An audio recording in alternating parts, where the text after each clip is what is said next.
You lived an entire life before the age of 3. You laughed, you cried, you learned to walk. But your brain erased all of it. It's called infantile amnesia, and it's one of the greatest mysteries of the human mind. If we looked at your brain when you were 2, it was actually more active than it is now. It was forming millions of new connections every second. So why is the hard drive blank? The culprit is the hippocampus. Think of it as your brain's librarian. In a baby, the librarian is still in training.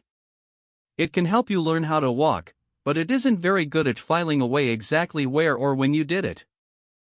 Your brain was actually making a choice. It prioritized learning skills over storing memories.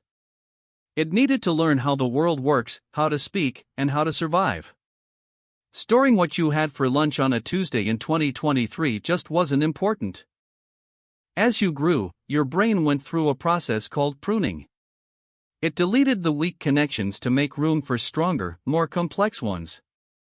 Unfortunately, your earliest memories were the first to go. There's also the language theory. Before you could talk, you thought in feelings and images. Once you learned words, your brain changed how it stored information. You literally can't access those old files because they're in a format your adult brain doesn't understand anymore. Your first surviving memory usually happens around age 3 or 4. It's usually something emotional, a birthday, a fall, or a big surprise.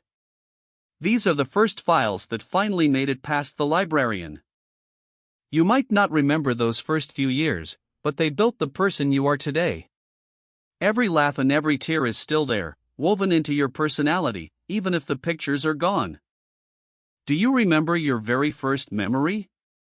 Tell me in the comments. And if you want to understand your brain better, subscribe to MindStick. We've got new videos every 3 days.